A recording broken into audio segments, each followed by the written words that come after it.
And welcome to Let's Play Ninja Gaiden Black. Once again, back in Ninja Gaiden Black proper, of course. Last time we took a detour into Ninja Gaiden Sigma Plus just to see what Chapter 1 was like in that game. Now we are going to reconvene with Ryu, trying to get to the Hayabusa Village, which seems to be under attack. At the load file screen, you can select which costume you want, and as you can see, we got a variety of costumes here. We'll start from the first one you unlock, the Doppelganger Costume. You get this just for beating the game. The next one you unlock is Red Muffler. You get this for beating the game on hard mode.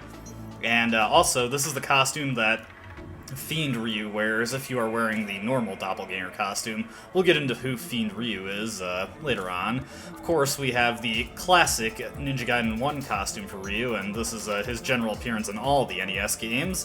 One of my favorite costumes. You get this for beating very hard mode. The last one, this is Ryu. It's a rough approximation of how he appears in the Dead or Alive series, or at least how he appeared up until this game, where his standard appearance became his preferred mode of depiction in every game.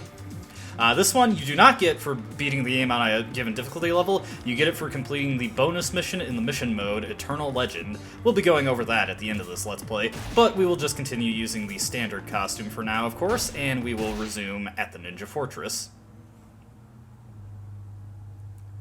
So yeah, we defeated Mirai. Now thankfully, Chapter 2 is much easier than the first chapter. I've practiced this a couple times, and I got through it a lot more easily. Also, you notice, unlike Sigma, selecting his default costume actually properly renders him in his training gi when you load into the first two chapters.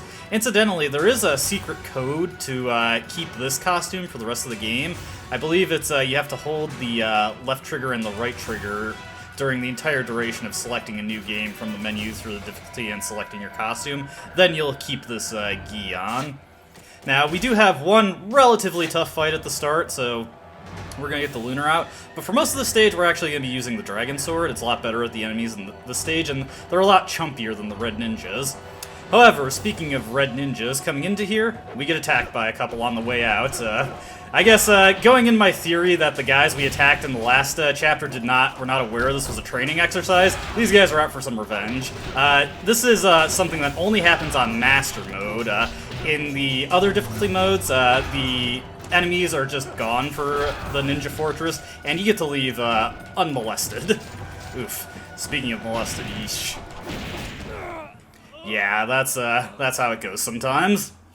Like I said, this chapter is much easier, but they still have one rough fight at the start. Let's just load up again and give that a better shot. I gave that a pretty bad showing, trying to do this off the cuff. That is the only really difficult fight, and it's easier than the fight that we had to deal with in the last chapter. There's only 6 enemies to deal with. Of course, I'm just always shaking off rust eternally, so...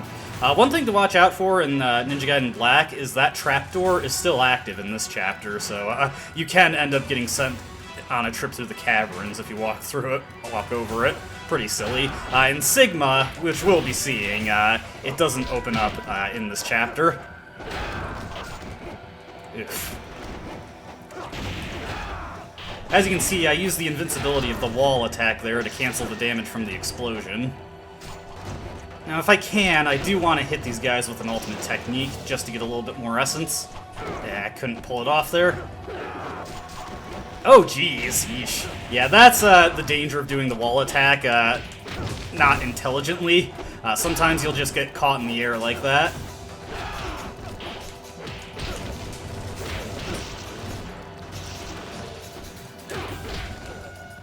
Okay, now for this, let's just pull out the Dragon Sword, do Azure Dragon on this guy, charge up our UT. This is actually a very good time to mention. I didn't make mention of this in the previous part, but when you use Yellow Essence to fuel an ultimate technique, you get 20% of what that essence would be worth added to your Yellow Essence count. That is unique to using Yellow Essence for ultimate techniques, so you can keep making money while using them. Unfortunately, it does not apply in any capacity to Blue Essence or Red Essence, which restores your Nimpo energy. It'd be really nice if it did, but sadly we can't have everything. But yeah, so defeating enemies with fully charged UTs, let's grab the Ione Scrolls just for the sake of it. Defeating enemies with fully charged UTs and then using that Yellow Essence to fuel more UTs, that still gets you more money than just killing the enemies standardly, because it'll usually get you, like, double essence from it. Let's see, where was the last scroll? There's no purpose to collecting these, I just wanted Ayane to feel like she told us something important. And here we go. Now, there is one more fight with red ninjas coming up. It is only 2 of them, and it is right through here. Hopefully I can get through this without any serious issues. Alright. Yeah, if you have the chance to take one out, you should always take it. Let's see if I can't nail this guy. Yes! There we go. Still triple essence from him. Now, I am actually going to be a bit more free with my healing items in this chapter because it is not nearly as difficult after this point. We're done fighting red ninjas for quite some time. The enemies we do have to deal with through this chapter are a lot less threatening, so if I do take some stray hits, I can use that potion we just got to top myself off and put me out of a dangerous situation. Alright. Now, just real quick, I can swear at that canyon that we just passed over, if you fall on the lower difficulties, Ayane will throw you a scroll to tell you to do a wall run there. Doesn't seem to be here. There are a couple of notes from Ayane that'll be missing on the higher difficulties, but there is also one that will be added on the higher difficulties, which I'll point those out when we get to them. Alright, here we want to start charging up an ultimate technique. Because here comes some samurai. These guys, much less threatening than the red ninjas, and that's entirely due to the fact that they're just nowhere near as mobile. As you can see, that guy's just kind of hanging back. They do have better guard, though, so we do have to break their guard before we can hit them with attack. As you can see, I launched him there, then I used that essence to fuel a fully charged UT. These guys, despite being much weaker, or well, much less threatening than red ninjas, they still give roughly the same amount of yellow essence. Now, I picked up a new projectile weapon there. That was the Smoke Bomb. Very handy little item. When you drop this, as long as an enemy isn't mid-attack, it'll de-aggro them, and you can use this to charge ultimate techniques right in front of enemies, and they won't do anything about it. They'll be focused on the smoke cloud. They can be a little tricky to use, especially on certain enemies that just run towards you constantly, but against these guys, like the samurai, we can do it very easily. Now, before I start fighting these samurai, here we go. Ninja Mages. These guys can be very dangerous. As you can see, he fires a salvo of projectiles at you. On normal mode, he fires 1 projectile. On hard mode, he fires 3. On very hard, he throws 6. And on this difficulty, he throws 9. As you can see, it can be a little tricky to dodge. Okay, so here's where we're going to start throwing smoke bombs, and we're going to use it to charge up more UTs. Okay, now I've got this more or less the way I want it to be. And we're going to take that yellow essence, just stab this guy to death. And as the samurais come in, drop another smoke bomb, charge up. I want to do it this way just so I can get some money off of these guys. We need a little bit more money to make all the purchases that I want to make. That didn't kill him. Yeah, unfortunately, we don't necessarily have guaranteed kills on these guys at this point. Alright. Yeah, I mistimed that terribly. Sometimes Ryu rolls in towards the enemy, and obviously if he's standing right in front of them, that's not going to draw their attention to the smoke cloud. A little dumb there. Heading up this watchtower here, we get the map of the Hayabusa Village. Now, pretty much every area in this game has a map to collect. However, most of them are fairly linear, so maps are not overly helpful in a lot of situations, but just for completionist's sake, I'll pick them up. Alright, we got our first body of water here, and here's a little section that was very tricky to me when I first played this game many years ago. We gotta approach the water, start mashing the jump button just as we land on it, we run on it, run across, and we get our first Life of the Gods. This is the only thing in this game that requires water running to get. It is a very undercooked mechanic that is used almost nowhere else, and that's the only place you absolutely have to use it. Ninja Gaiden Sigma adds a couple more situations where it's at least a good idea to do it. And one more mandatory situation, of course. Alright, got our first checkpoint here. Obviously, we want to save. Now, I picked up the Nimpo for the fire wheels there. I haven't really commented on this, so we're just going to leave that yellow essence there, see if I can't fuel a UT with it. But the Art of the Fire Wheels, it's a very situationally useful Nimpo, so I'm not going to equip it yet. The important thing of collecting it, of course, is that we can use Nimpo, period. There we go. Actually, pull that. I think I was, like, under the wire. That stuff was just about to despawn. Yeah, oof. so dodging that can be a little tricky, and this is exactly the kind of situation where I want to use my Elixir of Spiritual Life. Yeah, I should have held my guard. Yeah, getting guard crushed by it, generally a lot less threatening than just taking the full salvo, so if I see a situation where I just roll in to get guard crushed, I'm okay with that, honestly. Yeah, as you can see, their combo is not very threatening, it's completely blockable. Alright. Yeah, you drop yellow essence there. Now, the nice thing about ninja mages is that they very commonly drop blue essence. It's very rare that they drop yellow. That was one of the rare, weird situations where he did. Okay. Oop. That was close. Yep, and of course, he teleports in, just interrupts me right there. Alright, let's use that essence and finish this guy off. And that should put me where I want to be for money right now. Alright, let's check it out. We got 26,000, pretty good. That should do me for what I need. This guy right here is just somebody that Ryu laments. Does not have any essence for us to pick up. Now, since I'm recording, let me just, let's get all the items in here. As you can see, I picked up the statue head. There's, of course, a statue for us to put that head on. On this mode, he gives you an Elixir of Spiritual Life. On lower difficulties, he usually gives you Life of the Gods.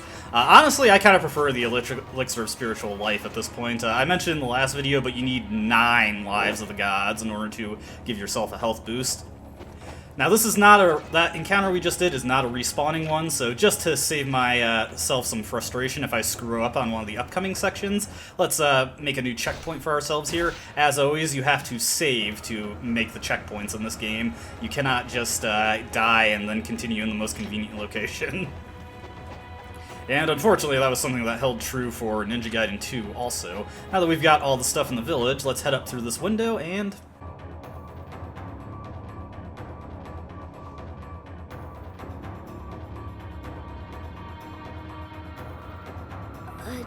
Dark samurai, clad in black armor. Master, do not attempt to fight it. And that cutscene right there was not in the original version of Ninja Gaiden. In that version, you would find the bow in front of a door as you left this area, but here Ayane gives it to us and warns us about a samurai clad in black armor. Wonder who that could be. Jumping down here, we get our first and something we'll be glad... First thing, or first shop of the game, and we'll always be glad to see this whenever we come across them, Muramasa. This statue here allows us to trade yellow essence for items, and we've got a few purchases to make here. We'll scroll down to the bottom, because that's where the important ones are. As you can see, we can buy smoke bombs, pretty expensive. We can buy a wooden sword, which you definitely want to buy right now, especially since it's really cheap. The wooden sword is basically a joke weapon. It's the dragon sword without the cutting ability, though there is one move that we'll get later on that can allow it to at least function, but otherwise, weakest weapon in the game. However, as you can see, it has 6 levels that it can upgrade past the first one. If you get all those upgrades, something interesting happens with it. No upgrades we can purchase right now. The other things we want to buy is the Armlet of Sun. This increases your attack power by 5%. It's a very small and marginal amount, and honestly, most of the game, it does not affect anything. Right now, though, before we can upgrade our Dragon Sword, it puts us just over the threshold where we can reliably kill things with the combos that we have at our disposal at the moment. So it's really good right now. It'll become immensely less useful in the next chapter, because even though the damage boost is relatively higher when you start upgrading your weapons, the simple truth is that enemies in this game don't have very much health, so you kind of kill them in the same amount of hits regardless. And here is our second Nimpo, the Art of Inferno. It's a very good one. It's going to be our primary Nimpo for most of the game, and it's going to be very handy in an upcoming fight. Yeah, I'm going for a simple strategy on an upcoming fight. Alright, it's tempting to buy an Elixir of Spiritual Life. As you can see, I bought 2 Elixirs of Devil Ways. We only have 1 point of Nimpo at this point, so our only way to use any more is to either collect Red Essence or to use this. And I want to have at least 3 shots of Nimpo for an upcoming fight. Alright, so just make sure I'm all set on everything here. Want to make sure I get the Armlet, that's what I was forgetting. There we go. And another slain ninja. let's get out here. It might be in my interest to collect a blue essence. We got more samurai and mages to fight here. That guy spawned in very conveniently. Oh, I actually did not mean to absorb that. Whatever. We can take this one. I was preemptively getting myself more money there. As you can see, that's where they do some teamwork to really mess you up. This time I do want to absorb the blue essence. Okay.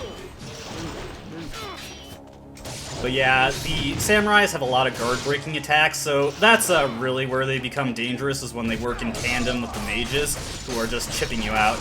Nice, I killed both of those guys with a single UT. Awesome. Alright, so we've got a corpse with some arrows in it. And yes, Ryu can pull infinite arrows out of corpses as long as they have 3 broken ones in them. Don't question it too much. Now, we have the bow. We'll equip that, because it might be slightly useful in the next fight, although my strategy is not going to involve it too much. Let's get the Art of the Inferno on. Now, one little extra thing you can do here is that we got a target range here, so if you get back far enough... Yeah, my shot's a little off there. To use the bow, as you can see, if we hit the bullseye, we get blue essence, so let's collect that to top ourselves off. Very nice.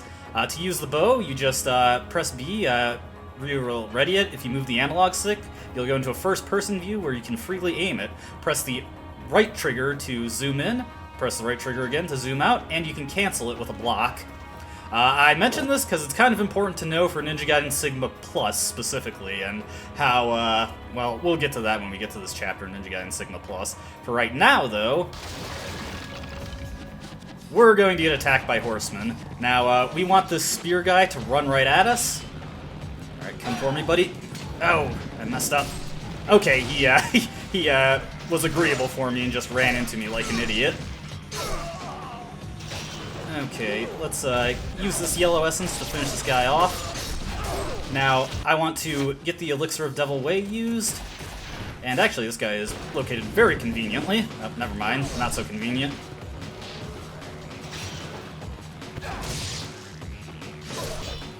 Alright, that messes me up a little bit, but this should be fine enough, even though I screwed up what I wanted to do a little bit. Yeah. Not exactly how I intended for this to go. As you can probably imagine, the strategy I wanted to pull off was to hit the spear guys as they ran in me, and then angle the shot so that it went towards the bow guys.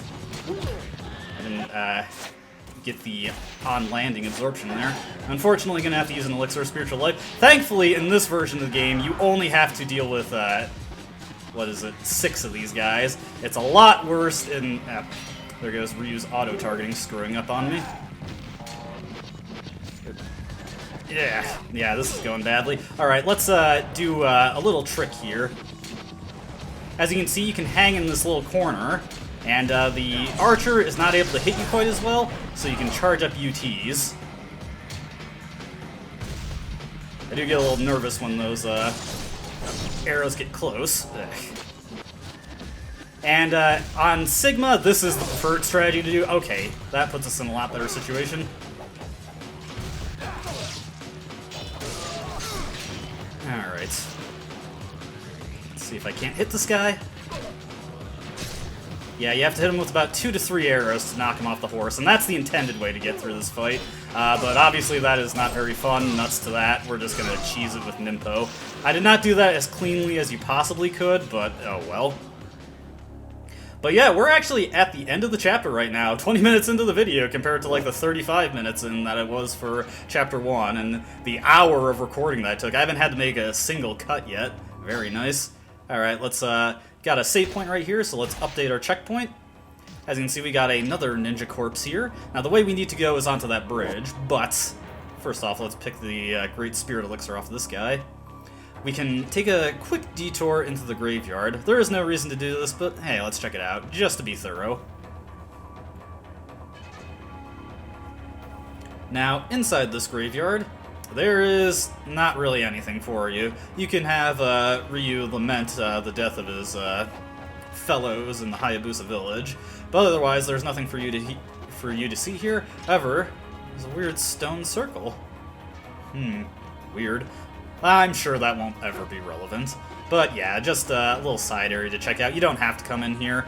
We want to go onto the bridge because it'll take us to the boss for this chapter. And he's a pretty unique boss. Okay, heading out on this way. Alright, let's go. Now, once you step onto the center of this bridge, well, we're trapped, and this guy with the snazzy armor and the demonic horse comes in. This is Masakado. He is our second boss. Much easier than Mirai. Of course, he's got mages to help him out. Whoa. Okay. Hope this guy drops blue essence. Okay, he did. Now, we want to focus on taking out the mages first, because as you can imagine, they can create some inopportune situations for us. There we go. Now, this guy, as you can see, he just goes back and forth around the bridge. So he pretty much gives us free reign to just charge ultimate techniques so that we can nail him with those. This is the ideal strategy for this fight, really. This fight is a lot different in Ninja Gaiden Vanilla, where obviously you cannot charge ultimate techniques without essence, so you have to play this a bit more to how they intended you to play it, which is to shoot him with arrows. Not too difficult. One thing you do have working in your favor in that version, and this is actually true of this game's normal mode also, the mages are still there. This is one of the few fights in the game that actually still has adds in the lower difficulties. So these mages are still there, but their spawn mechanics are a lot different.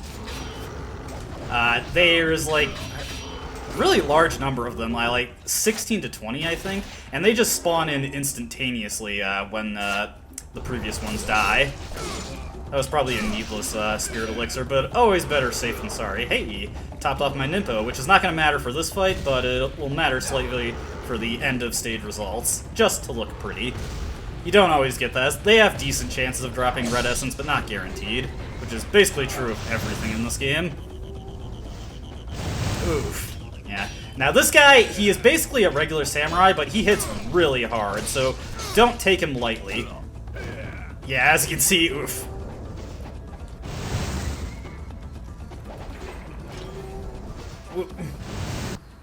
Okay, I'm just gonna use the Great Spirit Elixir here, nuts to that. Those items are no good if I don't use them. Okay, sweet. Let's hit this guy with this. Whoop. Okay. Alright, I am not doing so well here. Sorry if my commentary is a little panicked and flustered. This fight is going very sideways for me right now.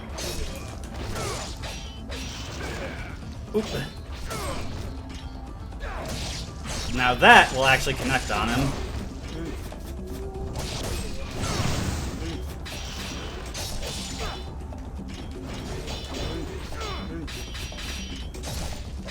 Ooh.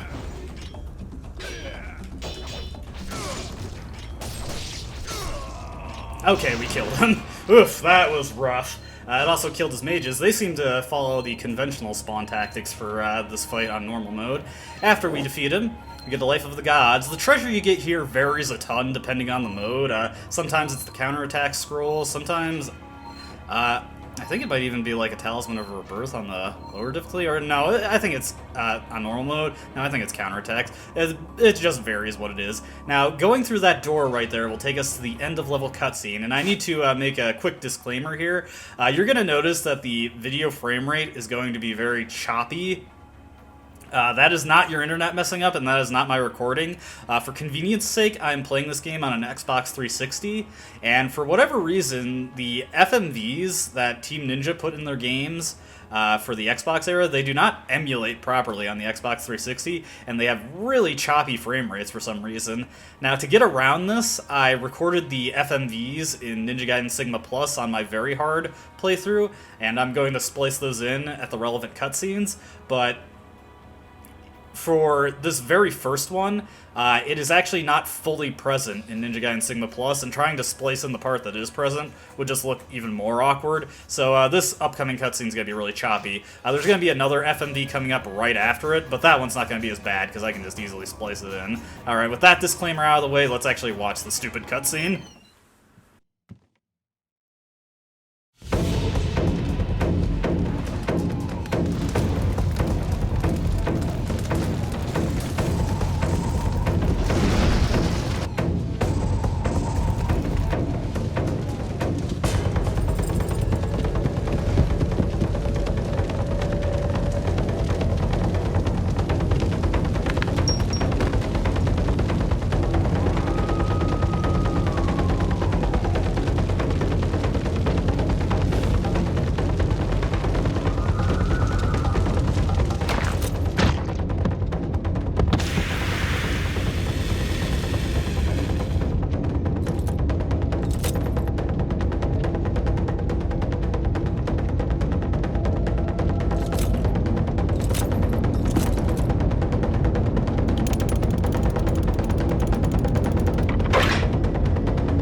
Now, only that part with the Falcon at the end is actually present in Ninja Gaiden Sigma, for reasons that we'll get to when we get there in Ninja Gaiden Sigma.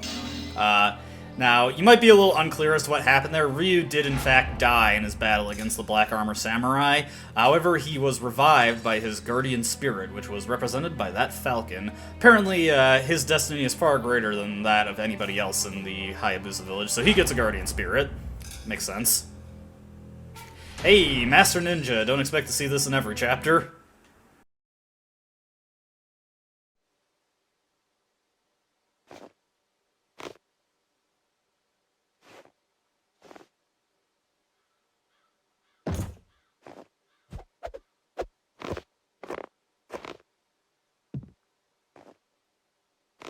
My network of ninja have uncovered the reason for the attack. The samurai who burned the village was Doku, lord of the greater fiends of the Vigour Empire. It appears as though the Vigour Emperor seeks the power of the Dark Dragon Blade.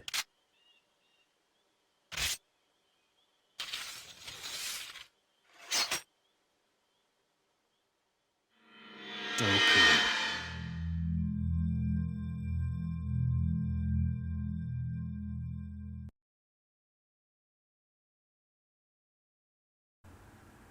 So that takes us right into Chapter 3, and the guy who killed us was Doku, so he is our target. He has the Dark Dragon Blade, we need to kill him and get it back. He's also the Lord of the Greater Fiends, whatever that means. Just a little detail that I'd like to point out, that's kind of interesting comparing this game to Ninja Gaiden Vanilla, is that the models in Ninja Gaiden Vanilla, and Ninja Gaiden 2004, whatever you prefer to call it, were a little bit more low poly, but also Ryu's eyes in that game were not green. They were actually gray in the in-game cutscenes, but they were able to correct that for this version of the game, so now he has his proper green eyes. Additionally, coming into this next chapter, there's going to be a cutscene that was not in Ninja Gaiden 2004, and I want you to keep that in mind, because the FMV that follows it up, that is what you immediately transition to in Chapter 3 in the original game, and it is very jarring, so just keep that in mind. The holy Vigor Empire, a strange dictatorship veiled in secrecy. Its exclusionist foreign policy makes for very few ways to enter the country. One of the only remaining routes is by airship to the capital city of Tyrone.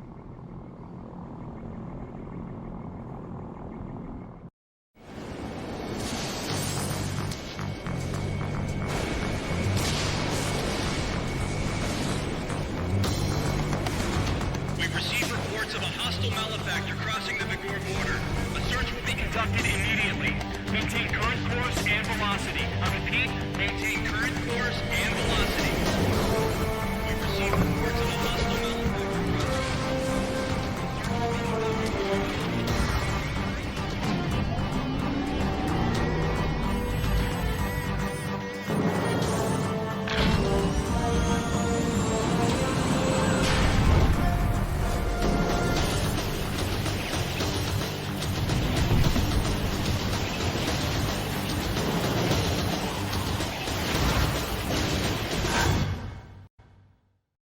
You know, it's interesting that I chose to cite the trick to get reused costume, default costume for the entire game, because I seem to have activated that by accident. Oh well, I should be able to correct it when we resume the next chapter. But thankfully, before we get into any fights in this chapter, we do have an opportunity to save, and you probably see what I mean about it being kind of jarring. You would get no establishment for why you're on an airship all of a sudden in the original game. It just cuts straight into that FMV. So let's save here, and I just want to check something real quick in our info. Yes, we get a letter from Mirai.